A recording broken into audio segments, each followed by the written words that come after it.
Okay, നമ്മുടെ പ്രാക്ടിക്കലുമായി ബന്ധപ്പെട്ട രണ്ടാമത്തെ വീഡിയോയിലേക്ക് എല്ലാവർക്കും സ്വാഗതം. ഇപ്പോൾ ഫസ്റ്റ് വീഡിയോ നിങ്ങൾ കണ്ടു കാണുമെന്ന് വിചാരിക്കുന്നു.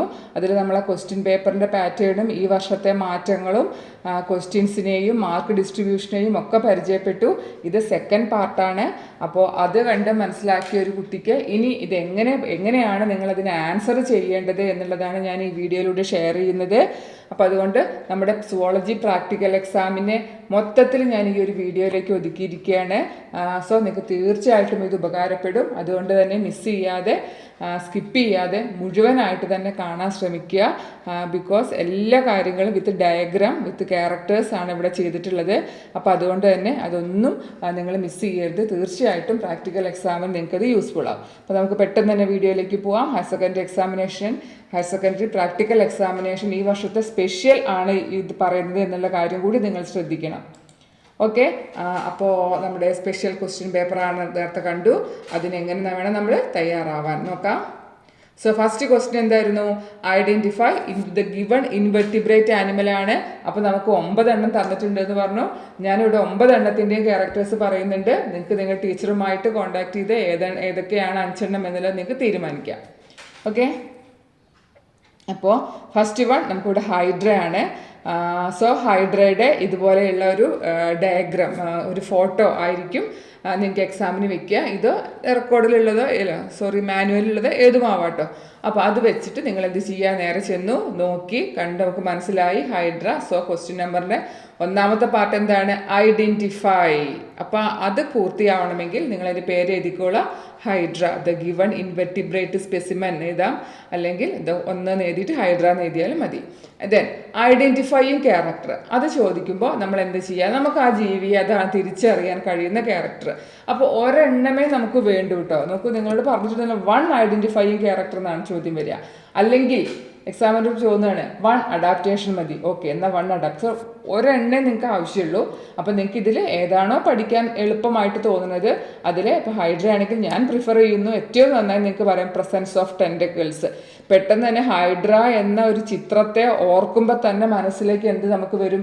ടെൻറ്റക്കിൾസ് ആണ്, അല്ലെ? Mouth is surrounded by finger like projections called tentacles നമ്മൾ പഠിച്ചതാണ്.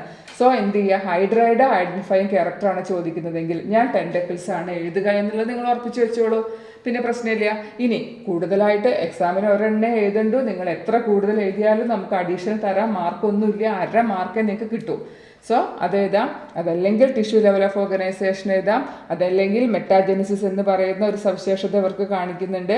പോളിപ്പ്, മെഡിസാൻ തുടങ്ങിയ ക്യാരക്ടറിനെ ആൾട്ടർനേറ്റ് ചെയ്യുന്നു. അപ്പോൾ ഞാൻ ഡീറ്റെയിൽസിലേക്ക് പോകുന്നില്ല, ഫസ്റ്റ് ഇയർ ആണ് ഇതൊക്കെ. ഓക്കെ, അപ്പോൾ പ്രസൻസ് ഓഫ് ടെൻറ്റക്കിൾസോ ടിഷ്യൂ ലെവൽ ഓഫ് ഓർഗനൈസേഷനോ മെറ്റാജെനിസിസോ ഏത് വേണമെങ്കിലും നിങ്ങൾക്ക് എഴുതാം. ഞാൻ പ്രിഫർ ചെയ്യുന്നു പ്രസൻസ് ഓഫ് ടെൻറ്റക്കിൾസ് ആണ് കുറച്ചുകൂടി സൗകര്യവും നല്ലത് എന്നുമാണ് എൻ്റെ ഒരു അഭിപ്രായം. നിങ്ങൾക്ക് തീരുമാനിക്കാം. ഇനി ടീച്ചർ എക്സാമിന് ചോദിച്ചത് അഡാപ്റ്റേഷൻ ആണെങ്കിലോ അവിടെയും നിങ്ങൾക്ക് ഏത് തന്നെ യൂസ് ചെയ്യാം. ടെൻറ്റക്കിൾസിൻ്റെ കാര്യം നമുക്ക് യൂസ് ചെയ്യാം. Tentacles for food gathering and locomotion. അല്ലെങ്കിൽ ഈ ഹൈഡ്ര വരുന്ന ഫൈലം സീലിൻഡ്രേറ്റ അല്ലെങ്കിൽ നിഡേറിയ ആണ് അല്ലേ. അപ്പോൾ നിഡേറിയ എന്നുള്ള പേര് വരാൻ കാരണം എന്താ? നിഡോബ്ലാസ്റ്റ് ആണ്. ഈ നിഡോബ്ലാസ്റ്റ് ആണ് ഫുഡ് ക്യാപ്ചറിങ്ങിനെ, അത് നമ്മൾ പഠിച്ചില്ലേ, പ്രേയിൽ നിന്നും പ്രേകളെ പാരലൈസ് ചെയ്തിട്ട് അതിനെ പിടിക്കാനും പ്രിഡേറ്റേഴ്സിൽ നിന്ന് രക്ഷപ്പെടാനും ഒക്കെ ഉപയോഗിക്കുന്ന ഒരു പോയിസൺ ഫിൽഡ് ക്യാപ്സൂളാന്ന് പറഞ്ഞിട്ട് പഠിച്ചിരുന്നു ഫസ്റ്റ് ഇയറിൽ. സോ ഒന്നുകിൽ അത് എഴുതാം, അല്ലെങ്കിൽ നിങ്ങൾക്ക് ടെൻറ്റക്കിൾസ് തന്നെ നിങ്ങൾക്ക് അവിടെ അഡാപ്റ്റേഷനായിട്ട് കാണിക്കാം. Tentacles for food gathering and locomotion. Okay, അപ്പോൾ ഹൈഡ്ര വളരെ സിമ്പിളാണ്. 2 വരികൾ കൊണ്ട് നമ്മൾ ഹൈഡ്ര പഠിച്ചു കഴിഞ്ഞു. ഓക്കെ, സെക്കൻഡ് ക്വസ്റ്റ്യൻ ആണ്. സെക്കൻഡ് സ്പെസിമെൻ ആണ് ലിവർ ഫ്ലൂക്ക് ആണ്. അതിന് ഫാഷിയോള ഹെപ്പാറ്റിക്ക എന്ന പേരിൽ അറിയപ്പെടുന്ന ലിവർ ഫ്ലൂക്ക്. അപ്പോൾ അതിൻ്റെ ഐഡൻറ്റിഫൈയിങ് ക്യാരക്ടർ എന്താ? ഈ ലിവർ ഫ്ലൂക്ക് വരുന്ന ഫൈലം ഏതാണ്? It's Platyhelminthes. Platyhelminthes means flat worms ആണ്. സോ അപ്പോൾ നമ്മുടെ മനസ്സിലേക്ക് വന്നോട്ടെ ഡോർസോ വെൻട്രലി ഫ്ലാറ്റൻഡ് ബോഡി, അല്ലെങ്കിൽ dorso ventrally flatten leaf like body. അത് എഴുതി കഴിഞ്ഞാൽ നിങ്ങളുടെ 1/2 മാർക്ക് നിങ്ങളുടെ കയ്യിൽ കിട്ടി. ഓക്കെ, ഫ്ലെയിം സെൽസ് ആണ് എക്സ്ക്രീറ്ററി ഓർഗൻസ്. നിങ്ങൾക്ക് വേണമെങ്കിൽ അത് എഴുതാം. നമുക്ക് കുറച്ചുകൂടി എനിക്ക് തോന്നുന്നു ഓർത്തിരിക്കാൻ എളുപ്പം ഫ്ലാറ്റ് വേംസ്. ഇതിനെ കാണുമ്പോഴേ അറിഞ്ഞൂടെ പരന്ന വിരകളിൽ പെടുന്ന ആളാണെന്നുള്ളത്. So dorsoventrally flattened body. It's okay, അതൊരു കറക്റ്ററായി. ദെൻ എന്നൊക്കെ എനിക്കിനി എഴുതാട്ടോ. ഹുക്സും സക്കേഴ്സും, ഓറൽ സക്കേഴ്സും ഒക്കെ ഉണ്ട്. അപ്പോൾ ആ സക്കറിൻ്റെ പോയിന്റ് വേണമെങ്കിൽ എഴുതാം, അതുകൊണ്ട് പ്രശ്നമില്ല. നിങ്ങളിനി ഓൾറെഡി പഠിച്ചു വെച്ച ആൾക്കാരുണ്ടെങ്കിൽ അതൊന്നും പ്രശ്നമില്ല കേട്ടോ. പക്ഷേ നിങ്ങൾക്ക് എല്ലാം കൂടെ കൺഫ്യൂഷൻ ആവരുത്. ലിവർ ഫ്ലൂക്ക് ചോദിച്ചാൽ ഇന്ന ക്യാരക്ടർ എഴുതാം എന്നുള്ളൊരു ധാരണയിൽ പോയിട്ട് ആ ഒരു പോയിന്റ് എഴുതേണ്ട ആവശ്യമുള്ളൂ. ഇനി അഡാപ്റ്റേഷൻ ചോദിക്കാൻ സാധ്യത കൂടുതലാണ് ഈ പറയുന്ന വേംസുകളിലൊക്കെ. സോ നിങ്ങൾക്ക് എന്ത് എഴുതാം? പ്രസൻസ് ഓഫ് ക്യൂട്ടിക്കിൾ, ബോഡിയെ കവർ ചെയ്തുകൊണ്ട് ക്യൂട്ടിക്കിൾ ഉണ്ട്. അതെന്തിനാണ്? ഹോസ്റ്റിൻ്റെ ഡൈജസ്റ്റീവ് എൻസൈമിൽ നിന്നും പ്രൊട്ടക്റ്റ് ചെയ്യാൻ വേണ്ടിയിട്ടാണ്. ഇനി എനേറോബിക്, ഇത് എൻഡോ പാരസൈറ്റ്സ് ആയിട്ടാണ് കാണുക അല്ലെ, ജീവികളുടെ അകത്താണ് കാണുക. സോ അവർക്ക് അവിടെ എനേറോബിക് റെസ്പിറേഷനുള്ള കഴിവുണ്ട്. ദെൻ പ്രസൻസ് ഓഫ് സക്കേഴ്സ്, ഹോസ്റ്റിൻ്റെ ബോഡിയിൽ നിന്നും ഇതൊക്കെ വലിച്ചെടുക്കാൻ വേണ്ടിയുള്ള സക്കേഴ്സ് ഉണ്ട്. അപ്പോൾ ഇതിൽ ഏത് വേണമെങ്കിലും നിങ്ങൾക്ക് അഡാപ്റ്റേഷനായിട്ട് എഴുതാം.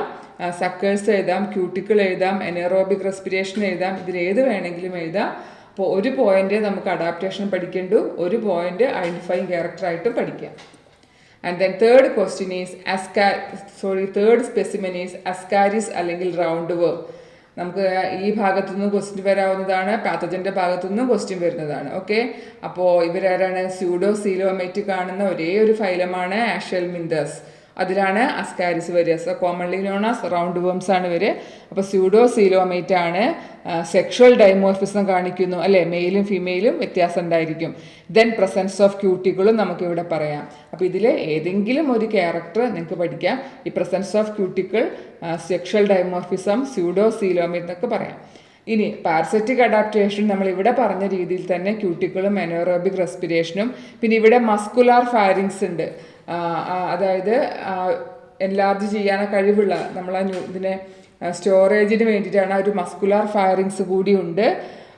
ഓക്കെ, ഇനി ഇതിൽ എക്കണോമിക് ഇമ്പോർട്ടൻസ് പറയുമ്പോൾ ഇതിനെക്കൊണ്ടുള്ള ഗുണം എന്നുള്ള രീതിയിലല്ല, ഇതൊരു അസുഖത്തിന് കാരണമാകുന്നത് നമ്മൾ പഠിച്ചു, അസ്കാരിയാസിസ്. അപ്പോൾ അതാണ് ഇവിടെ ഒരു എക്കണോമിക് ഇമ്പോർട്ടൻസ് ആയിട്ട് പറഞ്ഞിട്ടുള്ളത്. മെയിൻലി ഐഡൻറ്റിഫൈങ് ക്യാരക്ടറോ അഡാപ്റ്റേഷനോ ആണ് ഈ ഭാഗങ്ങളിൽ നിന്ന് ചോദിക്കുക. അപ്പോൾ അതാണ് കൂടുതൽ ഫോക്കസ് ചെയ്യേണ്ടത്. ഓക്കെ, ദെൻ ലീച്ചാണ്. അതിൻ്റെ ഡയഗ്രാം കൂടി ശ്രദ്ധിക്കുക, അവിടെ കൊടുത്തിട്ടുണ്ട്. ഇറ്റ്സ് എ ബ്ലഡ് സക്കിങ് ആണ് അല്ലേ, ബ്ലഡ് സക്കിങ് ആണ്. അപ്പോൾ അതിൽ ബോഡി ഇത് അനലിറ്റ്സിൽ വരുന്നതാണ്. സോ സെഗ്മെൻറ്റഡ് ബോഡിയാണ്, ബോഡിക്ക് പലവിധ കമ്പാർട്ട്മെൻറ്റ്സ് ആണ്. ദെൻ അൻറ്റീരിയർ ആൻഡ് പോസ്റ്റീരിയർ സക്കേഴ്സ് ഉണ്ട്. നമുക്കറിയാലോ ഈ ഫോറസ്റ്റ് ഏരിയയിലൊക്കെ കൂടുതലായിട്ട് കാണുന്ന അട്ടകളാണിത് അല്ലേ, നമ്മളെ ദേഹത്ത് ഇങ്ങനെ കടിച്ച് പിടിച്ച് ബ്ലഡ് സക്കിങ് ചെയ്യുന്നതാണ്. സോ പ്രസൻസ് ഓഫ് സക്കേഴ്സ് ഉണ്ട്, സെഗ്മെൻറ്റഡ് ബോഡി. ഇനി ഇതല്ലാതെ നിങ്ങൾക്ക് വേറെ ക്യാരക്ടേഴ്സിനോടാണ് എളുപ്പം തോന്നുന്നതെങ്കിൽ പഠിക്കുന്നത് കൊണ്ട് ഒരു വിരോധവും ഇല്ല. പക്ഷേ it should be N identifying, അല്ലാണ്ട് നിങ്ങൾ ഒരിക്കലും അക്വാട്ടിക്, ടെറസ്ട്രിയൽ, മറൈൻ അതൊന്നും നമുക്കൊരു ഐഡൻറ്റിഫൈങ് ക്യാരക്ടറായിട്ട് കണക്കിലെടുത്തുകൊണ്ട് നിങ്ങൾക്ക് മാർക്ക് കിട്ടിക്കൊള്ളണമെന്നില്ല. ഓക്കെ, അഡാപ്റ്റേഷൻ നമുക്ക് എന്ത് തന്നെ സക്കേഴ്സ് എഴുതാം. പിന്നെ ടൂത്ത് ജോ, നമ്മളിപ്പോൾ അത് നമ്മളെ ബൈറ്റ് ചെയ്യുമ്പോൾ മുറിവുകൾ ഉണ്ടാക്കണമല്ലോ അല്ലേ, അപ്പോൾ അതിന് വേണ്ടിയിട്ട് പല്ല് പോലെയുള്ള ടൂത്ത് ജോസ് ഉണ്ട് അതിന്. ദെൻ നമുക്കറിയാം അട്ട കടിച്ചു കഴിഞ്ഞ് നമ്മൾ അട്ടയെ നമ്മുടെ ബോഡിയിൽ നിന്ന് വേർപ്പെടുത്തി കഴിഞ്ഞാലും കുറേ നേരം ബ്ലഡ് ഇങ്ങനെ വന്നുകൊണ്ടേ ഇരിക്കും അല്ലേ. അതിന് കാരണം എന്താണ്? ഈ അട്ടയിൽ നിന്നും നമ്മുടെ ശരീരത്തിലേക്ക് ഒരു ഹിരുഡിൻ എന്ന് പറയുന്ന ഒരു എൻസൈമിനെ തരുന്നുണ്ട്. ഒരു ആൻറ്റി കൊയാഗുലൻ്റ് ആണ്, രക്തം കട്ട പിടിക്കുന്നത് തടയുന്നു. അപ്പോൾ അതിൻ്റെ ഒരു എഫക്റ്റ് കൊണ്ടാണ് കുറേ നേരം കൂടെ ബ്ലഡ് ഇങ്ങനെ വന്നുകൊണ്ടേ ഇരിക്കുന്നത്. ഓക്കെ, അപ്പോൾ ആൻറ്റി കൊയാഗുലൻ്റ് ഉണ്ടെന്ന് എഴുതാം, ടൂത്ത് ജോസ് ആണെന്ന് എഴുതാം, അതല്ലെങ്കിൽ സക്കേഴ്സ് ഉണ്ട്, ഏത് വേണമെങ്കിലും നിങ്ങൾക്ക് എഴുതാവുന്നതാണ്. എക്കണോമിക് ഇമ്പോർട്ടൻസിൽ പറയുമ്പോൾ ഇറ്റ് ഈസ് ചില കൺട്രീസിൽ it is used as a bait food for fish and birds. നമ്മൾ ഈ ചൂണ്ടയിലൊക്കെ ഇടില്ലേ അത്. ഓക്കെ, ദെൻ എർത്ത് വേം ആണ്. Earthworm again comes under annelida. Okay, segmented body നമുക്ക് എഴുതാം. ദെൻ നെഫ്രീഡിയ ആണ് എക്സ്ക്രീറ്ററി ഓർഗൻ. ലോക്കോമോഷൻ ഉപയോഗിക്കുന്നത് സീറ്റയാണ്. അപ്പോൾ നിങ്ങൾക്ക് സെഗ്മെൻറ്റഡ് ബോഡി എഴുതിയ കറക്റ്റാണ്. Presence of nephridia as excretory organ ശരിയാണ്. സീറ്റയെ ലോക്കോമോഷൻ ഉപയോഗിക്കുന്നു. അപ്പോൾ ഏതെങ്കിലും ഒരു ക്യാരക്ടറാണ് നമ്മൾ പഠിക്കേണ്ടത്. അഡാപ്റ്റേഷൻ എന്താണ്? Moist skin for respiration. Skin moist ആണ്, അത് ക്യൂട്ടേനിയസ് റെസ്പിറേഷനെ സഹായിക്കുന്നു. ഓക്കെ, എക്കണോമിക് ഇമ്പോർട്ടൻസ് ചോദിക്കുമ്പോഴോ സോയിൽ ഫെർട്ടിലിറ്റി കൂട്ടുന്നു. ദെൻ നമ്മൾ ചൂണ്ടയിലൊക്കെ ഇട്ട് കൊടുക്കില്ലേ മീൻ പിടിക്കാനൊക്കെ. ഓക്കെ, ദെൻ അപ്പോൾ ഇതാണ് economic importance, adaptation and then identifying character. പെട്ടെന്ന് കൂടുതലായിട്ടൊന്നും പറയാനില്ലാത്തതുകൊണ്ടാണ് പെട്ടെന്ന് പറഞ്ഞു പോകുന്നത്. നിങ്ങൾക്ക് ഇതിനെ അടിസ്ഥാനമാക്കി വളരെ ഈസി ആയിട്ട് പഠിക്കാവുന്നതേ ഉള്ളൂ. സിൽക്ക് വേം ഇപ്പോൾ ഇവിടെ ഞാൻ കാണിച്ചിട്ടുള്ളത് ഈ ഒരു സ്റ്റേജാണ്. പല ഡയഗ്രാംസ് നിങ്ങൾക്ക് ഇതിൻ്റെ അവൈലബിൾ ആയിരിക്കും കേട്ടോ. അപ്പോൾ നിങ്ങൾ ടീച്ചറുമായിട്ടൊന്ന് കോൺടാക്ട് ചെയ്ത് അവരെ കളക്ട് ചെയ്ത് വെച്ചിരിക്കുന്ന ചിത്രങ്ങളൊക്കെ നോക്കി പരിചയപ്പെടുന്നത് നല്ലതായിരിക്കും. ഐഡൻറ്റിഫൈയിങ് ക്യാരക്ടർ സെഗ്മെൻറ്റഡ് ബോഡിയാണ്. നമുക്കറിയാം ഇത് ആർത്രോപോഡയിലാണ് വരുന്നത്. So body is divided into head, thorax and abdomen. അല്ലെങ്കിൽ ഏറ്റവും പ്രധാനപ്പെട്ട ആർത്രോപോഡിൻ്റെ ക്യാരക്ടറാണ് ജോയിൻറ്റഡ് അപ്പൻഡേജസ്. സെഗ്മെൻറ്റഡ് ബോഡി ആയതാ, അതല്ലെങ്കിൽ ജോയിൻറ്റഡ് അപ്പൻഡേജസ് ആണ്. ബോഡിയെ ഹെഡ്, തൊറാക്സ്, അബ്ഡമൻ എന്ന് 3ആയി ഡിവൈഡ് ചെയ്തിരിക്കുന്നു. ഏതെങ്കിലും ഒരെണ്ണം നിങ്ങൾക്ക് എഴുതിയാൽ മതി. അഡാപ്റ്റേഷൻ എന്താണ്? സിൽക്ക് ഗ്ലാൻസ് ഉണ്ട് for silk production. Okay, silk producing ആണല്ലോ. എക്കണോമിക് ഇമ്പോർട്ടൻസ് എന്താണ്? നമുക്ക് സിൽക്ക് കിട്ടുന്നു എന്നുള്ളത് തന്നെയാണ് അതിൻ്റെ economic importance. Textile industry, sericulture എന്നൊക്കെ എഴുതിയാലും ഓക്കെയാണ് കേട്ടോ എക്കണോമിക് ഇമ്പോർട്ടൻസ്. ദെൻ വളരെ എളുപ്പവും പരിചിതമായതാണ് ഹണി ബി. ഐഡൻറ്റിഫൈയിങ് ക്യാരക്ടർ എന്താണ്? ആർത്രോപോഡയുടെ ഏത് ക്യാരക്ടർ വേണമെങ്കിലും നിങ്ങൾക്ക് അതിൽ എഴുതാം. Jointed appendages, chitinous exoskeleton, bodies divide into head, thorax and abdomen തുടങ്ങിയ ആർത്രോപോഡ്സിൻ്റെ ഏത് ക്യാരക്ടർ വേണമെങ്കിലും നിങ്ങൾക്ക് അതിൽ ഐഡൻറ്റിഫൈയിങ് ക്യാരക്ടറായിട്ട് എഴുതാം. ദെൻ അഡാപ്റ്റേഷൻ ചോദിക്കുമ്പോൾ mouth parts for collecting honey, presence of hairy legs, അതുപോലെ തന്നെ ഹണി കളക്ട് ചെയ്യാനുള്ള ചില പോക്കറ്റ്സ് ഉണ്ട് ലെഗ്സിൽ, അതും ഒരു ക്യാരക്ടറായിട്ട് നിങ്ങൾക്ക് പറയാവുന്നതാണ്. അപ്പോൾ അഡാപ്റ്റേഷൻ. ദെൻ അടുത്ത ഭാഗം എക്കണോമിക് ഇമ്പോർട്ടൻസ്. നിങ്ങൾക്കറിയാം ഹണി കിട്ടുന്നുണ്ട്, വാക്സ് കിട്ടുന്നുണ്ട്, ദെൻ ഇത് പോളിനേഷനെ സഹായിക്കുന്നുണ്ട്. പിന്നെ എപ്പി കൾച്ചർ എന്നാണ് ഇതിനെ വളർത്തുന്നതിന് പറയുന്ന പേരാണ് എപ്പി കൾച്ചർ. അത് ഒരുപാട് പേർക്ക് ജോബ് ഓപ്പർച്യൂണിറ്റീസ് പ്രൊവൈഡ് ചെയ്യുന്നുണ്ട്. അപ്പോൾ ഇതെല്ലാം ഇതിൽ ഏത് വേണമെങ്കിലും നിങ്ങൾക്ക്. സോ ഇതൊക്കെ ഐഡൻറ്റിഫൈയിങ് ക്യാരക്ടറും അഡാപ്റ്റേഷനോ എക്കണോമിക് ഇമ്പോർട്ടൻസോ ഒക്കെ ചോദിക്കാൻ കൂടുതൽ സാധ്യതയുള്ളതാണ് ഈ പറയുന്ന ഹണി ബി. അപ്പോൾ നമ്മുടെ 8ാമത്തെ ആൾ പൈലയാണ്. മോളുസ്കയിൽ വരുന്നു. അപ്പോൾ തന്നെ നിങ്ങൾക്ക് എഴുതാൻ പറ്റും കാൽക്കാരിയസ് ഷെൽ അല്ലെങ്കിൽ കാൽക്കാരിയസ് എക്സോസ്കെൽട്ടൺ എന്ന് എഴുതാം. ഗിൽസ് റെസ്പിറേഷന് വേണ്ടി ഉപയോഗിക്കുന്നു. ബോഡിയെ head, visceral hump and muscular foot. ഇത് വീണ്ടും പറയുകയാണെങ്കിൽ നിങ്ങൾക്ക് കംഫർട്ടബിൾ ആയ ഒരു ക്യാരക്ടർ ഐഡൻറ്റിഫൈയിങ് ആയിട്ട് പഠിക്കുക, ഒരു ക്യാരക്ടർ അഡാപ്റ്റേഷനിൽ പഠിക്കുക, ഒരു ക്യാരക്ടർ എക്കണോമിക് ഇമ്പോർട്ടൻസിൽ പഠിക്കുക. സോ ഒരു സ്പെസിമെൻ്റെ 3 ക്യാരക്ടർ നിങ്ങൾ ആകെ പഠിക്കേണ്ടു. സോ ഇൻവെർട്ടിബ്രേറ്റ്സിൽ 5 × 3 15 ക്യാരക്ടേഴ്സാണ് മാത്രമേ നിങ്ങൾക്ക് പഠിക്കാനുള്ളൂ. ദെൻ അഡാപ്റ്റേഷൻ ചോദിച്ചാലും കാൽക്കാരിയസ് ഷെൽ എഴുതാം. Then radula is the rasping organ പഠിച്ചിട്ടുണ്ട്. നമ്മുടെ മോളുസ്കയുടെ ഐഡൻറ്റിഫൈ ചെയ്യാൻ പറ്റുന്ന ഒരു നല്ല ക്യാരക്ടറായിട്ട് പഠിച്ചതാണ് റാഡുല, മൗത്തിൽ കാണുന്ന റാഡുല. പിന്നെ എക്കണോമിക് ഇമ്പോർട്ടൻസ് നോക്കുമ്പോൾ ഫുഡായിട്ട് യൂസ് ചെയ്യാം. ദെൻ ഇതിൻ്റെ ഷെല്ലൊക്കെ ഡെക്കറേറ്റീവ് ആർട്ടിക്കിൾസിൽ ഉണ്ടാക്കാൻ വേണ്ടി ഉപയോഗിക്കുന്നുണ്ട്. ഓക്കെ, അപ്പോൾ ഈ 3 കാര്യങ്ങൾ ശ്രദ്ധിക്കുക, വളരെ ഈസിയാണ്. സ്റ്റാർ ഫിഷ് നിങ്ങൾക്ക് ഒന്നും പഠിച്ചില്ലെങ്കിലും ഇതിൻ്റെ ഐഡൻറ്റിഫൈയിങ് ക്യാരക്ടർ എഴുതാൻ പറ്റും അല്ലേ. സ്റ്റാർ ഷേപ്പ്ഡ് ബോഡി എന്ന് എഴുതാം, സ്പൈനി സ്കിൻഡ് എന്ന് എഴുതാം, ഏത് വേണമെങ്കിലും നിങ്ങൾക്ക് എഴുതാവുന്നതാണ്. Then adaptation spiny body for defence, high regeneration കപ്പാസിറ്റീൻ്റെ, ദെൻ ട്യൂബ് ഫീറ്റുകളുണ്ട്, അത് ലോക്കോമോഷനെ ഫുഡ് ഗ്യാതറിങ്ങിനെ സഹായിക്കുന്നു. ദെൻ ഇതിൻ്റെ എക്കണോമിക് ഇമ്പോർട്ടൻസ് മിക്കവാറും എക്സാമിനേഴ്സ് ചോദിക്കാറുണ്ട്, പക്ഷെ കുട്ടികളത് ശ്രദ്ധിക്കാറില്ല. ഫുഡായിട്ട് യൂസ് ചെയ്യുന്നുണ്ട്, അതുപോലെ ഫെർട്ടിലൈസറായിട്ടും യൂസ് ചെയ്യുന്നുണ്ട്. സോ സ്റ്റാർ ഫിഷിൻ്റെ എക്കണോമിക് ഇമ്പോർട്ടൻസ് ഒന്ന് പ്രത്യേകം ശ്രദ്ധിക്കുക. നിങ്ങൾ ശ്രദ്ധിക്കാതെ പോകുന്നൊരു കാര്യമാണ്, അതുകൊണ്ടാണ് അങ്ങനെ പറഞ്ഞത്. അപ്പോൾ ഇവിടെ 9 എണ്ണം നമ്മൾ വെർട്ടിബ്രേറ്റ്സ് കംപ്ലീറ്റ് ചെയ്തു. സോ സെക്കൻഡ് പാർട്ടായ വെർട്ടിബ്രേറ്റ്സിലേക്ക് നമ്മൾ കിടക്കുകയാണ്. ഷാർക്ക്, അതുപോലെ ഏതൊക്കെയായിരുന്നു? Frog, calotes, pigeon, rabbit. അതിൽ എനി 3 ആണ് നമുക്ക് വേണ്ടത്. ആ ഒരു സെലക്ഷൻ ടീച്ചറുമായി ചോദിച്ച ശേഷമാണ് നിങ്ങൾ മനസ്സിലാക്കേണ്ടത് കേട്ടോ. അപ്പോൾ ഷാർക്കാകുമ്പോൾ നിങ്ങൾക്ക് എഴുതാമല്ലോ, സ്ട്രീം ലൈൻ്റെ അല്ലെങ്കിൽ ബോട്ട് ഷേപ്പ്ഡ് ബോഡിയാണ്, presence of fins, presence of scales, ഇതെല്ലാം എഴുതാം. പിന്നെ ഇത് കാർട്ടിലേജിനസ് ഫിഷാണ്. ഫസ്റ്റ് ഇയറിൽ പഠിച്ചതൊക്കെ ഓർമ്മ ഉണ്ടെങ്കിൽ അതൊക്കെ എഴുതാവുന്നതാണ് കേട്ടോ. അഡാപ്റ്റേഷൻ ചോദിക്കുമ്പോഴും ആ ബോഡിയുടെ ഷേപ്പ് നമുക്ക് എഴുതാം, ഫിൻസ് എഴുതാം. അതൊക്കെ നമ്മൾ ഐഡൻറ്റിഫൈയിങ് ക്യാരക്ടറും അഡാപ്റ്റേഷനും ഒക്കെ സെയിം ആയിട്ട് അതിൽ എഴുതാൻ പറ്റും. സ്ട്രീം ലൈൻ ബോഡി ഒരു അഡാപ്റ്റേഷനാണ്, ഫിൻസ് ഒരു അഡാപ്റ്റേഷനുമാണ്, ഒരു ക്യാരക്ടറുമാണ്. ഓക്കെ, ഗിൽസ് ഫോർ റെസ്പിറേഷൻ ഐഡൻറ്റിഫിക്കേഷനുമാണ്, അഡാപ്റ്റേഷനുമാണ്. ദെൻ എക്കണോമിക് ഇമ്പോർട്ടൻസ് എന്താ? എഡിബിൾ എന്ന് എഴുതാം. പിന്നെ അതിൻ്റെ സ്കിന്ന് ലെതർ ഇൻഡസ്ട്രിയിൽ യൂസ് ചെയ്യുന്നു. ഓക്കെ, ദെൻ ഫ്രോഗിനെ വളരെ സുഖമായിട്ട് നമുക്ക് എഴുതാൻ പറ്റും. ആംഫിബിയസ് മോഡ് ഓഫ് ലൈഫാണ്, നമുക്കറിയാം, അതിൻ്റെ അഡാപ്റ്റേഷനായിട്ട് പറയാം. ദെൻ മോയിസ്റ്റ് സ്കിന്നാണ് എന്നുള്ളത് എഴുതാം. ബോഡിയെ ഹെഡും ട്രങ്കുമായി ഡിവൈഡ് ചെയ്തിരിക്കുന്നു. Skin is moist and smooth, നനവുള്ളതും സ്മൂത്തുമായ സ്കിന്നാണ്. അഡാപ്റ്റേഷൻ അതുപോലെ ഈ വിൻ്റർ സ്ലീപ്പ്, സമ്മർ സ്ലീപ്പ് എന്നൊക്കെ നിങ്ങൾ കേട്ടിട്ടുണ്ടാവും. ഹൈബർനേഷൻ, ഏസ്റ്റിവേഷൻ, അത് എഴുതാൻ പറ്റും. ഈ മോയിസ്റ്റ് സ്കിന്നിലൂടെ റെസ്പിറേഷൻ പോസിബിൾ ആണ്. ഇപ്പോൾ ഫ്രോഗ് നമ്മൾ പഠിച്ചിട്ടുണ്ടല്ലേ, ഗിൽസ് ഉണ്ട്. ലാർവൽ സ്റ്റേജിൽ ഗിൽസ് ആണ്. അഡൽട്ട് ആകുമ്പോൾ സ്കിന്നിലൂടെയും അതുപോലെ ലെങ്സിലൂടെയുമുള്ള റെസ്പിറേഷൻ ഉണ്ട്. അപ്പോൾ അതിൽ ഏത് ക്യാരക്ടർ വേണമെങ്കിലും നിങ്ങൾക്ക് അഡാപ്റ്റേഷനായിട്ട് എഴുതാം.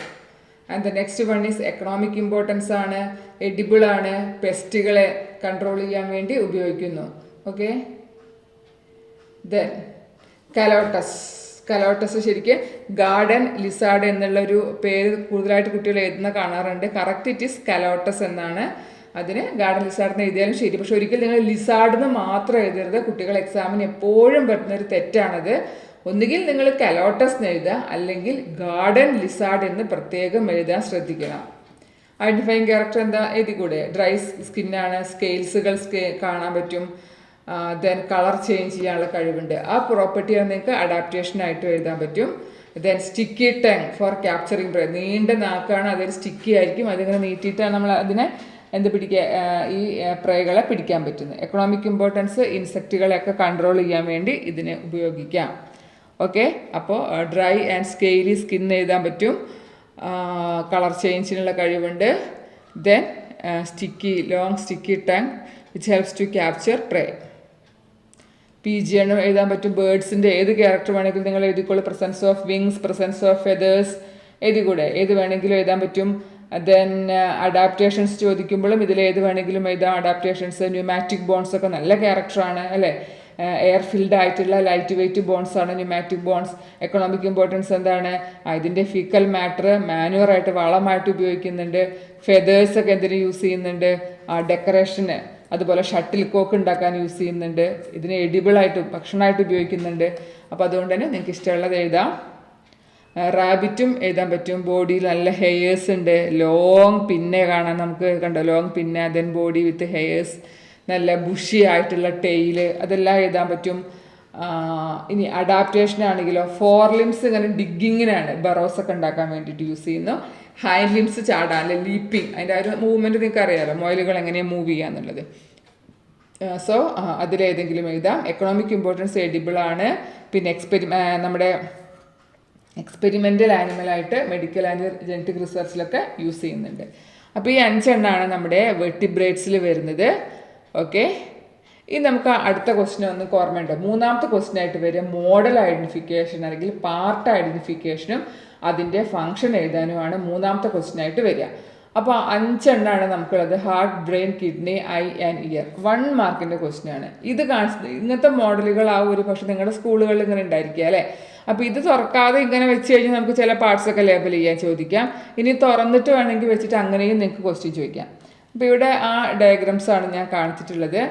അപ്പോൾ വീനക്കാവ കാണാം, പൾമനറി ആർട്ടറി കാണാം, ദെൻ നമുക്ക് ഇൻഫീരിയർ വീനക്കാവ, ട്രൈകാസ്പിഡ് വാൽവ്, ബൈകാസ്പിഡ് വാൽവ്, അങ്ങനെ എങ്ങനെയാണോ നിങ്ങൾക്കത് വെക്കുന്നത് അതനുസരിച്ചിട്ടാണ് നമുക്ക് അവിടുന്ന് ക്വസ്റ്റ്യൻസ് പ്രതീക്ഷിക്കാൻ പറ്റുക. ഓക്കെ. അപ്പോൾ ഇതിൽ നിങ്ങൾ ശ്രദ്ധിക്കേണ്ട കാര്യം, ഇപ്പോൾ ഇതിൽ ഒരുപാട് പാർട്സ് ഉണ്ട്. അപ്പോൾ നിങ്ങൾക്ക് ടീച്ചറോട് കൂടി ഒന്ന് ചോദിച്ചിട്ട് വളരെ പ്രധാനപ്പെട്ട കുറച്ചെണ്ണമാക്കി ഒക്കെ നിങ്ങൾക്ക് വേണമെങ്കിൽ അങ്ങനെ ആക്കി പഠിക്കാം. Right atrium, left atrium, aorta, വീനക്കാവകൾ. അപ്പോൾ ഇത് ഓരോ പാർട്ടിൻ്റെ പേരും ഉണ്ട്, അതിൻ്റെ ഫങ്ഷനും ഉണ്ട്. ഇതേ കാര്യം നിങ്ങളുടെ ലാബ് മാനുവൽ നിങ്ങൾ വാങ്ങിയിട്ടുണ്ടെങ്കിൽ അതിലുണ്ടായിരിക്കും, അല്ലെങ്കിൽ നിങ്ങൾ റെക്കോർഡിലേക്ക് എഴുതിയിട്ടുണ്ടായിരിക്കും. അപ്പോൾ ഇത് ശ്രദ്ധിക്കേണ്ടത്, നമുക്കിപ്പോൾ എക്സാമിന് ചോദിക്കുക ഏതെങ്കിലും ഒരു പാർട്ടിൻ്റെ പേരും ആ പാർട്ടിൻ്റെ ഫങ്ഷനും. പക്ഷേ ആ പാർട്ട് ഡിസൈഡ് ചെയ്യുന്നത് നമ്മളല്ല, എക്സാമിനറാണ്. അതാണ് അവിടെയുള്ള പ്രശ്നം. പക്ഷേ എന്നാലും ഒരു വരി മാത്രമേ ഓരോതിനെ കുറിച്ച് പഠിക്കാനുള്ളൂ. നിങ്ങൾ ഫസ്റ്റ് ഇയറിൽ പഠിച്ചതാണ്. അപ്പോൾ ഞാനിതിൽ ഓരോന്നും ഞാനിങ്ങനെ എക്സ്പ്ലെയിൻ ചെയ്യാൻ പോകുന്നില്ല. എന്തായാലും ഈ പറയുന്ന അയോർട്ടയും വാൽവുകളും ഒക്കെ ഒന്ന് പ്രത്യേകം ശ്രദ്ധിക്കുക. ആൻഡ് സെക്കൻഡ് മോഡൽ ബ്രെയിനാണ്. അപ്പോൾ ബ്രെയിൻ ഇതിപ്പോൾ ഒരു പകുതി, ഇതിൻ്റെ 2 ഭാഗം ചേർന്നിട്ട് ചിത്രമാവും ചിലപ്പോൾ മോഡലാവും നിങ്ങളുടെ സ്കൂളിൽ ഉണ്ടാവുക. ഇത് ജസ്റ്റ് ഇങ്ങനെ പൊളിച്ച് 2ആക്കി സ്പ്ലിറ്റ് ചെയ്ത് വെച്ചിരിക്കുന്ന ഭാഗമാണ്. അപ്പോൾ നമുക്കതിൽ cerebrum, cerebellum, medulla, spinal cord ഇതൊക്കെ നമുക്ക് കാണാൻ പറ്റും. ഓക്കെ. അപ്പോൾ അതിൻ്റെ ബ്രെയിനിൻ്റെ ഭാഗങ്ങളായിട്ട് നമ്മുടെ 6-7 ഭാഗങ്ങൾ നിങ്ങളൊന്ന് ശ്രദ്ധിക്കണം. ഇതെല്ലാം നമുക്കറിയാലോ. സെറിബ്രം, അതിൻ്റെ ഫങ്ഷൻ എന്താണെന്നുള്ളത് വളരെ ഈസിയാണ്. Cerebellum, medulla oblongata, then spinal cord, പിന്നെ ഹൈപ്പോതലാമസ്, തലാമസ്, അങ്ങനത്തെ കാര്യങ്ങളൊക്കെ. അപ്പോൾ അതിൻ്റെ പാർട്ടിൻ്റെ പേരും അതിൻ്റെ ഫങ്ഷനും പഠിക്കണം. ദെൻ കിഡ്നി ഈ രീതിയിലായിരിക്കാം ഒന്നുകിൽ നിങ്ങളുടെ സ്കൂളിലെ മോഡൽ, അല്ലെങ്കിൽ ഇങ്ങനത്തെ കഷ്ണം ജസ്റ്റ് ക്രോസ് സെക്ഷൻ എടുത്ത പോലെ ആയിരിക്കാം. അപ്പോൾ ഇപ്പോൾ ഇതിങ്ങനെ വെച്ച് കഴിഞ്ഞാൽ ഇതാ ഈ പാർട്ട് ലേബൽ ചെയ്തിട്ട് ചോദിക്കാം, ഈ പാർട്ട് ഏതാണ്, ഈ പാർട്ട് ഏതാണ്, യുറീറ്റർ ആണ് അല്ലേ, ഇതെന്താണ്, യൂറിനറി ബ്ലാഡർ ആണ്. ഇപ്പോൾ റീനൽ ആർട്ടറി ഉണ്ടാവും, റീനൽ വെയിൻ ഉണ്ടായിരിക്കും, കിഡ്നികളുണ്ട്, യൂറീറ്റേഴ്സ് ഉണ്ട്, യൂറിനറി ബ്ലാഡർ ഉണ്ട്, യുറീത്ര. അപ്പോൾ ഇങ്ങനെ ഏത് ഡയഗ്രാം ആണോ ഇപ്പോൾ റീനൽ പെൽവിസ് ചോദിക്കാം. അപ്പോൾ എങ്ങനെയാണ് നിങ്ങളുടെ സ്കൂളിലെ മോഡൽ വെച്ചാൽ അതിനനുസരിച്ചിട്ടുള്ള പാർട്സുകളാവും നമുക്ക് വിസിബിൾ ആയിട്ട് വരിക. ഓക്കെ, എന്തായാലും ഇവിടെ അതിൻ്റെ എല്ലാ പാർട്സിൻ്റെയും ഇപ്പോൾ യൂറീറ്റർ എന്താണ്, കിഡ്നിയിൽ നിന്ന് യൂറിൻ ക്യാരി ചെയ്ത് കൊണ്ടുവന്ന് ബ്ലാഡറിലേക്ക് എത്തിക്കുന്നു. യൂറിനറി ബ്ലാഡർ ആണെങ്കിലോ യൂറിൻ അവിടെ സ്റ്റോറേജ് ആണ്. അപ്പോൾ ഇങ്ങനെയുള്ള റീനൽ പെൽവിസ് ചോദിക്കാവുന്നതാണ്. അപ്പോൾ ഇങ്ങനെയുള്ള ഭാഗങ്ങളുടെ പേരും ഫങ്ഷനുമാണ്, അത് പഠിക്കണം. ഇയർ ഇതാണ് സ്കൂളിലൊക്കെ കാണുന്ന ഒരു മോഡൽ ഇതാണ്. അപ്പോൾ ഇതിൽ പിന്ന ചോദിക്കാവുന്നതാണ്, എക്സ്റ്റേണൽ ഓഡിറ്ററി കനാൽ ചോദിക്കാം, ദെൻ സെമി സർക്കുലർ കനാൽസ്, നമ്മുടെ ഇയർ ഓസിക്കിൾസ്, പിന്നെ ഇവിടെ കോക്ലിയ. അപ്പോൾ അങ്ങനെയുള്ള കാര്യങ്ങൾ ചോദിക്കാവുന്നതാണ്. Eustachian tube. ഓക്കെ, ഇതാ കണ്ടോ, ഇയർ കനാല്, ഇതാണ് ഇയർ ഡ്രം, പിന്നെ നമ്മുടെ ഇയർ ഓസിക്കിൾസ് വരും, cochlea, semicircular canals, eustachian tube. അപ്പോൾ അതാ ആ പാർട്സിന് പ്രധാനപ്പെട്ട പാർട്സിൻ്റെ ഫങ്ഷൻ ഇവിടെ കൊടുത്തിട്ടുണ്ട്. വളരെ എളുപ്പമാണ് കേട്ടോ. ദെൻ ഇതാണ് സ്കൂളിൽ നമ്മൾ കാണുന്ന ഒരു ഐയുടെ മോഡലാണ്. ഇതിങ്ങനെ പൊളിച്ചെടുത്ത് കഴിഞ്ഞാൽ നമുക്കറിയാലോ ഐയിൽ സ്ക്ലീറ, കൊറോയിഡ്, റെറ്റിന, അങ്ങനെ ലെയേഴ്സ് ഉണ്ടല്ലോ. അപ്പോൾ ആ ലെയേഴ്സ് നമുക്ക് കാണാൻ പറ്റും.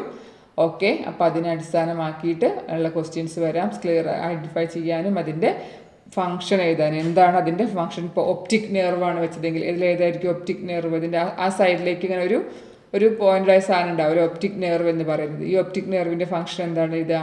Yes, it transmit impulses for vision to visual cortex of the brain. ആ ഒരു ഇൻഫർമേഷനെ ബ്രെയിനിലേക്ക് എത്തിക്കുക എന്നുള്ളതാണ് ആരുടെ ഫങ്ഷൻ? Optic നെർവിൻ്റെ function. അപ്പോൾ അങ്ങനെയുള്ള ക്വസ്റ്റ്യൻ. അപ്പോൾ അങ്ങനെയാണ് നമ്മുടെ 5 മോഡൽസ് അവിടെ കഴിഞ്ഞു. I, year, brain, kidney, heart. Okay, then അടുത്തതാണ് ജോയിൻ്റ് ഐഡൻറ്റിഫിക്കേഷനാണ്. അപ്പോൾ ഇതാണ് നമ്മുടെ ജോയിൻസ്. കണ്ടോ, pivot joint between Atlas, skull and Atlas. ആദ്യത്തെ വെർട്ടിബ്ര ആണ് അറ്റ്ലസ്. അപ്പോൾ ആ സ്കളിലും അത് തമ്മിലുള്ള ജോയിൻറ്റിലാണ് വരുന്നത്. ഇതെന്താണ്? റൊട്ടേഷണൽ മൂവ്മെൻ്റ് ആണ് അനുവദിക്കുക. അപ്പോൾ ഈ ഒരു ഡയഗ്രാം വെച്ച് കഴിഞ്ഞാൽ നിങ്ങൾ എഴുതേണ്ടത് എന്താണ്? പിവറ്റ് ജോയിൻ്റ് ആണ്. അതിൻ്റെ പ്രത്യേകത എന്താണ്? Hello rotational movement. ഓക്കെ, ഈ ജോയിൻ്റ് ആണെങ്കിലോ ഇവിടെ പെൽവിക് ഗേഡിൽ കാണാം, ഫീമർ കാണാം. അപ്പോൾ ഇതെന്താണ്? ഇറ്റ്സ് നമ്മുടെ ഈ പറയുന്ന ബോൾ ആൻഡ് സോക്കറ്റ് ജോയിൻറ്റിൽ വരുന്നതാണ്. ഇപ്പോൾ ഫീമറൊക്കെ വരുന്നത് ഫീമർ തുടയിലാണ്, ഏറ്റവും വലിയ ബോണായിട്ട് വരുന്ന ഫീമർ തുടയിലാണ്. സോ അപ്പോൾ നമുക്ക് എന്ത് ചെയ്താം? ഇതേതാ? പെൽവിക് ഗേഡിലാണ്. പെൽവിക് ഗേഡിൽ എന്ന് പറഞ്ഞാൽ നമ്മുടെ ഹിപ്പ് റീജിയനിൽ കാണുന്നതാണ് അല്ലേ. നമുക്ക് അത്രയും ഡീറ്റെയിൽസ് വേണ്ട കേട്ടോ. അപ്പോൾ ഇത് ഏതാ joint? It is ball and socket joint. അപ്പോൾ അടുത്ത ചോദ്യം എന്താ? What is its peculiarity? It allows free movement of bone in all directions. Freely movable joint ആണ്, allows movement in all direction. ആ ഒരു പോയിന്റ് നിങ്ങൾ എഴുതി കഴിഞ്ഞാൽ നിങ്ങൾക്ക് മാർക്ക് കിട്ടും. ഹിഞ്ച് ജോയിൻ്റ് ആണ് അടുത്തത്. നമ്മുടെ വാതിലിൻ്റെ ഹിഞ്ച് അല്ലേ, അങ്ങോട്ടും ഇങ്ങോട്ടും തുറക്കാൻ പറ്റില്ല. That is allow movement in one plane, to and fro movement. മുട്ടിൻ്റെ ഭാഗത്തും എൽബോയിലൊക്കെ കാണുന്നതാണ്. അപ്പോൾ ഈ ചിത്രം കണ്ടാൽ എന്ത് എഴുതിക്കോളാം? ഹിഞ്ച് ജോയിൻ്റ് ആണ്, allow movement in one plane അല്ലെങ്കിൽ ടു ആൻഡ് ഫ്രോ മൂവ്മെൻറ്റ് എന്നുള്ളതാണ് നിങ്ങൾ എഴുതേണ്ടത്. സോ ഇതാണ് 3 ജോയിൻറ്റ്സ്. ഇതാണ് നമ്മൾ നേരത്തെ പറഞ്ഞിരുന്നു ഡൈജസ്റ്റീവ് സിസ്റ്റം ഓഫ് കോക്രോച്ച്. ഇത് നിങ്ങളല്ല തീരുമാനിക്കുക നിങ്ങൾ ഏത് വരയ്ക്കണമെന്ന്. എക്സാമിനറാണ് നിങ്ങൾക്ക് ക്വസ്റ്റ്യൻ തരിക. ആ പറയുമ്പോൾ നിങ്ങൾ ആ പറഞ്ഞത് വരയ്ക്കണം. ഇതുപോലെ വരയ്ക്കാനും ഏതെങ്കിലും 3 ഭാഗങ്ങൾ ലേബൽ ചെയ്യാനും പഠിക്കുക. ഓക്കെ, ഇതാണ് മൗത്ത് പാർട്സ്. അപ്പോൾ 2 ചിത്രങ്ങളും നിർബന്ധമായും എല്ലാവരും വരയ്ക്കാൻ പഠിക്കണം. ഇനി നിങ്ങൾ ശ്രദ്ധിക്കേണ്ട മറ്റൊരു ഏരിയ 2 സാമ്പിൾ. നമ്മുടെ ബയോകെമിക്കൽ അനാലിസിസിൻ്റെ 2 ക്വസ്റ്റ്യൻസ് ഉണ്ട്. Question number 6 and 7. അത് എഴുതുമ്പോൾ വളരെ കെയർഫുൾ ആയിട്ട് വേണം നിങ്ങൾ എഴുതാൻ. ഇപ്പോൾ നിങ്ങൾ എക്സാമിനറെ കൊണ്ട് കാണിച്ചു നിങ്ങൾക്ക് 2 സാമ്പിൾ വെച്ചിട്ടുണ്ടാവും. ഒരു ബീക്കറിൽ എ എന്ന് പറയുന്ന ഒരു സൊല്യൂഷൻ വെച്ചിട്ടുണ്ടാവും, മറ്റേതിൽ ബി എന്ന് വെച്ചിട്ടുണ്ടായിരിക്കും. അതിലേതെങ്കിലും ഒന്നിലാണ് നമ്മൾ കണ്ടുപിടിക്കേണ്ട ഗ്ലൂക്കോസോ അല്ലെങ്കിൽ സ്റ്റാർച്ചോ അല്ലെങ്കിൽ പ്രോട്ടീനോ ഉണ്ടായിരിക്കും. ഏതെങ്കിലും ഒന്നായിരിക്കും ഉണ്ടായിരിക്കും. അപ്പോൾ 6ാമത്തെ ക്വസ്റ്റ്യൻ ആണെങ്കിൽ ഒരു സാമ്പിളിൽ ഗ്ലൂക്കോസ് ഉണ്ടായിരിക്കും, ഒന്നിൽ ഗ്ലൂക്കോസ് ഉണ്ടായിരിക്കില്ല, വെറും വെള്ളമായിരിക്കും. അപ്പോൾ നിങ്ങളിപ്പോൾ 2 ടെസ്റ്റ് ട്യൂബ് നിങ്ങൾക്ക് തന്നു, നിങ്ങൾ കൃത്യമായിട്ടൊക്കെ എടുത്തു ചെയ്തു കൊണ്ട് കാണിച്ചു. കാണിക്കുമ്പോൾ നമുക്ക് തന്ന സാമ്പിളിൽ ടീച്ചർ അവിടെ എഴുതിയിട്ടുണ്ടാവും ഏ സാമ്പിളിലാണ് ഷുഗർ ഉള്ളത്. അപ്പോൾ നിങ്ങൾ ചെന്നിട്ട് പറയുകയാണ് sample B contain sugar. Okay, അപ്പോൾ എന്തായി നിങ്ങളുടെ ഐഡൻറ്റിഫിക്കേഷൻ അവിടെ തെറ്റാണ് അല്ലേ. അതേപോലെ നിങ്ങളത് റിപ്പോർട്ട് എഴുതുമ്പോൾ പ്രൊസീജിയറും റിസൾട്ടും എഴുതുമ്പോൾ തെറ്റിപ്പോയാൽ നിങ്ങളുടെ മാർക്ക് പോവും. അതുകൊണ്ട് ഏത് സാമ്പിളിലാണ് നിങ്ങൾക്ക് റിസൾട്ട് കിട്ടിയത് എന്നുള്ളത് ഓർത്ത് വെച്ച് കൃത്യമായി വേണം ആ പ്രൊസീജിയർ എഴുതാൻ. കണ്ടോ, ഇപ്പോൾ നിങ്ങൾക്ക് സാമ്പിൾ എ നിങ്ങൾ ചെയ്ത് നോക്കിയില്ലേ. ഇപ്പോൾ ഷുഗറിൻ്റെ ടെസ്റ്റായിട്ട് ഞാനിവിടെ കാണിച്ചിട്ടുള്ളത് ബെനഡിക്ട് ടെസ്റ്റാണ്. അപ്പോൾ ഇത് തന്നെയാണ് മിക്കവാറും എല്ലാ സ്കൂളുകളിലും ചെയ്യുന്നത്. നമുക്ക് ഈ ഒരൊറ്റ ടെസ്റ്റ്, നിങ്ങൾ കെമിസ്ട്രിയിലൊക്കെ ടെസ്റ്റും കൺഫർമേറ്ററി ടെസ്റ്റും ഒക്കെ ചെയ്യുന്ന ആൾക്കാരാണല്ലേ. ഇവിടെ നമുക്ക് ആകെ ഒരെണ്ണേ വേണ്ടൂ. ഇപ്പോൾ ബെനഡിക്ട് ടെസ്റ്റ് എന്ന് പറയുമ്പോൾ നിങ്ങൾക്ക് തന്നിരിക്കുന്ന സാമ്പിളിലേക്ക് 2 ml സാമ്പിൾ എടുക്കുക, അതിലേക്ക് 2 ml ബെനഡിക്ട് റിയേജൻറ്റ് ഒഴിക്കുക, എന്നിട്ട് അത് നന്നായിട്ട് ബോയിൽ ചെയ്യുക. അപ്പോൾ നമുക്ക് കളർ ചേഞ്ച് കാണാൻ പറ്റും. ഒരു റെഡിഷ് ആയിട്ടുള്ള കളറായിട്ട് ഇത് മാറുന്നു. സോ അവിടെ പ്രസൻസ് ഓഫ് ഗ്ലൂക്കോസ് ഉണ്ട്. അപ്പോൾ നിങ്ങൾക്കിപ്പോൾ സാമ്പിൾ എ നിങ്ങൾ ചെയ്തു, നിങ്ങൾക്ക് ഗ്ലൂക്കോസ് കിട്ടി. അപ്പോൾ സാമ്പിൾ ബിയിൽ എന്താണ്, ഗ്ലൂക്കോസ് ഇല്ല. അപ്പോൾ നമ്മൾ അങ്ങനെ തന്നെ വേണം എഴുതാൻ. സാമ്പിൾ എ എഴുതി, അതിങ്ങനെ എഴുതി, സാമ്പിൾ ബി എഴുതി, അതിൽ ആബ്സെൻസ് ഓഫ് ഗ്ലൂക്കോസ് കാണിച്ചു. ഇത്രയും എഴുതിയാൽ നിങ്ങൾക്ക് 1/2 മാർക്ക് കിട്ടും. ബാക്കിയുള്ള 1/2 മാർക്ക് കിട്ടണമെങ്കിൽ ഈ പറഞ്ഞ കാര്യം കൂടി എഴുതണം. എന്തായിരുന്നു result? The given sample A contain glucose. അല്ലെങ്കിൽ ക്വസ്റ്റ്യൻ എങ്ങനെയാണ്, which sample is the urine of diabetic patient. അങ്ങനെയാണെങ്കിൽ എന്ത് എഴുതണം? A is the urine of diabetic patient. Okay, അപ്പോൾ അത് നിങ്ങൾ ശ്രദ്ധിക്കുക. സാമ്പിൾ എയുടെ ആദ്യം എഴുതുക, സാമ്പിൾ ബി ചെയ്തത് എഴുതുക, ദെൻ റിസൾട്ട് എഴുതുക. ഈ രീതിയിൽ നിങ്ങൾ എഴുതുന്നതാണ് ഏറ്റവും പെർഫെക്റ്റ് ആയിട്ടുള്ള രീതി. ഓക്കെ, ഇനി 7ാമത്തെ ക്വസ്റ്റ്യൻ എന്തായിരുന്നു? ഇതേപോലെ സാമ്പിളാണ്, പക്ഷെ അത് പ്രോട്ടീനോ സ്റ്റാർച്ചോ ആയിരിക്കും. ഇപ്പം നിങ്ങൾക്ക് തന്നിരിക്കുന്നത് പ്രോട്ടീൻ. ഞാനിവിടെ പ്രോട്ടീൻ്റെ ഇപ്പോൾ കാണിക്കുന്നത് ഏറ്റവും ഈസി ആയ ടെസ്റ്റായ സൾഫോസാലിസിലിക് ആസിഡ് ടെസ്റ്റാണ്. ഇതല്ലാതെ നമുക്ക് വേറെ ടെസ്റ്റുകൾ ചെയ്യുന്ന സ്കൂളുകളുണ്ട്. നൈട്രിക് ആസിഡ് റിംഗ് ടെസ്റ്റ് ഉണ്ട്, ബയൂററ്റ് ടെസ്റ്റ് ഉണ്ട്. അപ്പോൾ ഒരു കാര്യം നിങ്ങൾ മനസ്സിലാക്കുക, നിങ്ങളുടെ സ്കൂളിൽ ചെയ്യിക്കുന്ന ടെസ്റ്റ് ഏതാണോ, അല്ലെങ്കിൽ നിങ്ങൾ റെക്കോർഡിൽ ടീച്ചർ എഴുതാൻ പറയുന്ന ടെസ്റ്റ് ഏതാണോ അതായിരിക്കണം നിങ്ങൾ പഠിക്കേണ്ടത്. അല്ലാതെ നിങ്ങളിപ്പോൾ ഞാൻ ഈ കാണിച്ച സൾഫോസിലിക് ആസിഡ് ടെസ്റ്റാണ് എളുപ്പമെന്നുണ്ട് അത് പഠിച്ചു പോയി. നിങ്ങളുടെ സ്കൂളിൽ ചെയ്യിക്കുന്നത് നൈട്രിക് ആസിഡ് ടെസ്റ്റോ ബയൂറിക് ടെസ്റ്റോ അങ്ങനെ ഏതെങ്കിലും ടെസ്റ്റ് ആണെങ്കിൽ അത് ചെയ്തിട്ട് നിങ്ങൾ ഇത് എഴുതാൻ പാടുമോ? ഇല്ല. അപ്പോൾ അതുകൊണ്ട് സ്കൂളിൽ ചെയ്യുന്ന ടെസ്റ്റ് ഏതാണോ അത് നിങ്ങൾ ഇതേ രീതിയിൽ 3 കോളം വരച്ചിട്ട് എഴുതാൻ പഠിക്കണം. മനസ്സിലായല്ലോ? ഇത് ചെയ്യുന്ന സ്കൂൾ തന്നെയാണെങ്കിൽ നിങ്ങൾക്ക് അത് തന്നെയാണെങ്കിൽ നിങ്ങൾക്ക് അത് തന്നെ എഴുതാം. വളരെ ഈസിയാണ്. തന്നിരിക്കുന്ന സാമ്പിളിലേക്ക് നമുക്കൊരു 3 ഡ്രോപ്സ് സൾഫോസാലിസിലിക് ആസിഡ് ആഡ് ചെയ്യുമ്പോഴേക്കും വൈറ്റ് ക്ലൗഡി പ്രസിപ്പിറ്റേറ്റ് പെട്ടെന്ന് തന്നെ റിസൾട്ട് കിട്ടുന്ന ഏറ്റവും ഈസി ആയ ടെസ്റ്റാണിത്. ഓക്കെ, അപ്പോൾ എ സാമ്പിൾ എഴുതി പ്രസൻസ് ഓഫ് പ്രോട്ടീൻ, ബി സാമ്പിളിൽ ആബ്സെൻസ് ഓഫ് പ്രോട്ടീൻ ആയിരിക്കും. ഏതെങ്കിലും ഒരു സാമ്പിളിലെ പ്രോട്ടീൻ ഉണ്ടായിരിക്കുള്ളൂ. അപ്പോൾ നിങ്ങൾക്ക് ചോദിക്കാം, ഒരു സാമ്പിളിൽ പ്രോട്ടീനും മറ്റേ സാമ്പിളിൽ സ്റ്റാർച്ചും അങ്ങനെ തരില്ല. ഏതെങ്കിലും ഒരെണ്ണേ നിങ്ങൾക്ക് അറ്റ് എ ടൈം ചെയ്യാനുണ്ടാവുള്ളൂ. അപ്പോൾ നിങ്ങൾക്ക് തന്നിരിക്കുന്ന സാമ്പിളിൽ പ്രോട്ടീൻ ആണെങ്കിൽ നിങ്ങൾക്ക് പ്രോട്ടീൻ മാത്രമേ ഉള്ളൂ, സ്റ്റാർച്ച് നിങ്ങളോട് ചോദിക്കില്ല. മനസ്സിലായല്ലോ? So the given sample A contain protein. ഇതാണ് നിങ്ങളുടെ 1/2 മാർക്കിൻ്റെ ഉത്തരം കിടക്കുന്നത്. ഇതിന് 1/2 മാർക്കും. അടുത്ത നമുക്ക് ഇനിയിപ്പോൾ ഒരു ബാച്ചിന് പ്രോട്ടീൻ കൊടുത്തു. അപ്പോൾ ടീച്ചർക്ക് തോന്നുകയാണ് അടുത്ത ബാച്ചിൽ നിന്ന് സ്റ്റാർച്ച് കൊടുത്തേക്കാം. ഇനിയിപ്പോൾ അത് തീരുമാനമാക്കി പോകണ്ട കേട്ടോ, അതൊക്കെ എക്സാമിനർ ഇഷ്ടമാണ്. ഇത് സ്റ്റാർച്ച് ആണെങ്കിൽ വളരെ ഈസിയാണ്. നിങ്ങൾക്ക് തന്നിട്ടുള്ള സ്റ്റാർച്ച് സൊല്യൂഷൻ ഉണ്ടായിരിക്കും. അത് 2 ml എടുത്തിട്ട് അതിലേക്ക് 2 ഡ്രോപ്സ് ല്യൂഗോൾ സൈഡിന. മറ്റൊരു കാര്യം, നമ്മുടെ വൈവ ക്വസ്റ്റ്യൻസ് ഈ ഫിസിയോളജി പാർട്ടിൽ നിന്നാണെന്ന് പ്രത്യേകം പറഞ്ഞിട്ടുണ്ട്. അപ്പോൾ അതുകൊണ്ട് തന്നെ നിങ്ങൾ ചെയ്യുന്ന ടെസ്റ്റുകൾ, അപ്പോൾ ചില ആൾക്കാർ ധാരണ വെച്ചിട്ട് പോകും അതെല്ലാവരും ചെയ്യുമ്പോൾ കൂടെ ചെയ്യാം, അല്ലെങ്കിൽ എഴുതുമ്പോൾ എങ്ങനെയെങ്കിലുമൊക്കെ എഴുതാം. അങ്ങനെയല്ല, നിങ്ങൾ ഇത് മിക്കവാറും റിസൾട്ട് കൊണ്ട് കാണിക്കാൻ ചെല്ലുമ്പോൾ തന്നെ ചിലപ്പോൾ നിങ്ങളോട് അതിൻ്റെ കൂടെ വൈവയും കൂടെയൊക്കെ ചോദിക്കാം. അപ്പോൾ അതുകൊണ്ട് തന്നെ ഏത് സാമ്പിളിൻ്റെ ടെസ്റ്റാണ്, ഇപ്പോൾ ഇത് പ്രോട്ടീൻ്റെ ടെസ്റ്റാണ് ആണെങ്കിൽ ആ ടെസ്റ്റ് എന്താണെന്ന് പറഞ്ഞു കൊടുക്കാനും അതിലുപയോഗിച്ചിരിക്കുന്ന റിയേജൻസ്, ഇപ്പോൾ നമ്മൾ ആദ്യം ഇപ്പോൾ ഷുഗറിൻ്റെ പറഞ്ഞപ്പോൾ പറഞ്ഞു ബെനഡിക്ട് റിയേജൻറ്റ് ഉപയോഗിച്ചു. പ്രോട്ടീന് ഞാൻ പറഞ്ഞു ഒന്നുകിൽ സൾഫോസാലിസിലിക് ആസിഡ് ആവാം, അതല്ലെങ്കിൽ നൈട്രിക് ആസിഡോ ബയൂററ്റോ ടെസ്റ്റുകളാവാം. ഇനി സ്റ്റാർച്ച് ആണെങ്കിൽ ല്യൂഗോൾ സാഡിൻ്റെ ടെസ്റ്റ് മാത്രമേ ഉള്ളൂ. അതുകൊണ്ട് നിങ്ങൾ പേടിക്കേണ്ട, ല്യൂഗോൾ സാഡിൻ്റെ ടെസ്റ്റ് നിങ്ങളത് പഠിക്കുക. അപ്പോൾ അത് എന്താണ് നിങ്ങൾ ചെയ്തത് എന്നുള്ളത് പറഞ്ഞു കൊടുക്കാൻ അറിഞ്ഞിരിക്കണം. എക്സ്പെഷ്യലി അതിൻ്റെ റിയേജൻസിൻ്റെ പേര് കൂടി പഠിക്കുക. ബ്ലൂ ബ്ലാക്ക് കളർ കിട്ടി. പ്രസൻസ് ഓഫ് സ്റ്റാർച്ച്, ഇതിൽ absence of starch. So sample A contain starch. അപ്പോൾ ഈ രീതി പ്രത്യേകം ഞാൻ കുട്ടികളോട് പറയുകയാണ്, ഈ രീതിയിൽ വേണം നിങ്ങളിത് എഴുതാൻ. 1/2 മാർക്ക് ഇതിനും 1/2 മാർക്ക് ഇതിനും 1 മാർക്ക് നിങ്ങൾ ചെയ്തുകൊണ്ട് കാണിക്കുന്നതിനും. ഓക്കെ, ഇനി എട്ടാമത്തെ ക്വസ്റ്റ്യൻ വളരെ ഈസിയാണ്. നമ്മുടെ പാത്തജനെ ഐഡൻറ്റിഫൈ ചെയ്യാനാണ്. അപ്പോൾ പാത്തജൻ്റെ പേര് എഴുതണം, അതുണ്ടാക്കുന്ന ഡിസീസിൻ്റെ പേര് എഴുതണം, ഒരു സിംറ്റവും എഴുതണം. അതിനാണ് 2 മാർക്കുണ്ട്.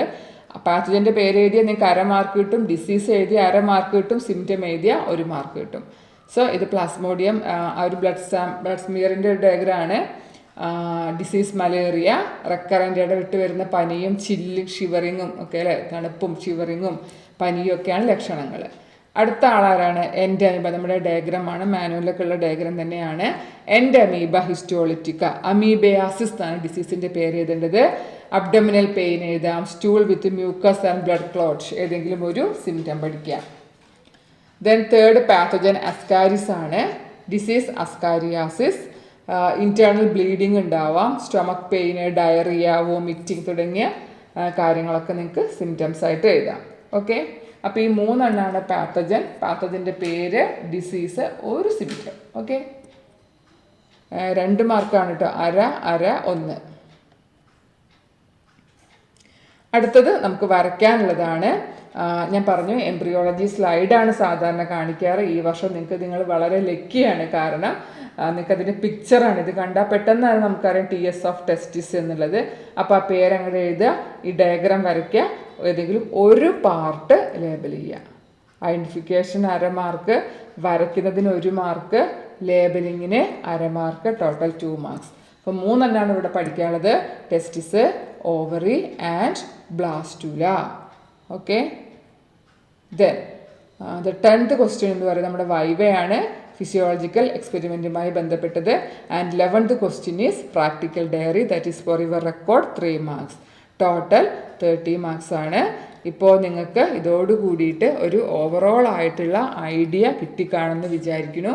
ഇനി ഇപ്പോൾ ഇതിൽ ഈ ഒരു പ്രോട്ടീൻ്റെ കാര്യം മാത്രമേ ഉള്ളൂ. നിങ്ങളുടെ സ്കൂളിൽ ഇപ്പോൾ എന്താ ചെയ്യാന്നുള്ളത് ഞാനത് അങ്ങനെ ഒരു വിട്ട് പറഞ്ഞൊരു കാര്യം. ബാക്കി കംപ്ലീറ്റ് നിങ്ങൾക്ക് ഈ പഠിക്കാനുള്ള കാര്യങ്ങൾ ഇതിലുണ്ട്. അപ്പോൾ ഈ കഴിഞ്ഞ വീഡിയോയിൽ ഞാൻ ക്വസ്റ്റ്യൻ പേപ്പർ കാണിക്കുന്നുണ്ട്. ആ ക്വസ്റ്റ്യൻ പേപ്പർ നോക്കുക, ഇത് നോക്കിയിട്ട് പഠിച്ചു പോയിട്ട് വളരെ കോൺഫിഡൻ്റ് ആയിട്ട് നന്നായിട്ട് തന്നെ എഴുതി പോവുക. വളരെ കുറച്ച് കാര്യങ്ങൾ നമുക്ക് പഠിക്കാനുള്ളൂ. ചെയ്യാൻ ബയോകെമിക്കൽ അനാലിസിസ് മാത്രമേ ഉള്ളൂ എന്നുള്ള കാര്യവും മനസ്സിലാക്കുക. അതുകൊണ്ട് തന്നെ എല്ലാവർക്കും ഫുൾ മാർക്ക് സ്കോർ ചെയ്യാൻ പറ്റുന്ന ഒരു പ്രാക്ടിക്കൽ എക്സാം ആയിരിക്കും. അപ്പോൾ ഇത് ഉപയോഗപ്പെടുത്തിക്കൊണ്ട് നല്ല രീതിയിൽ പഠിക്കുക.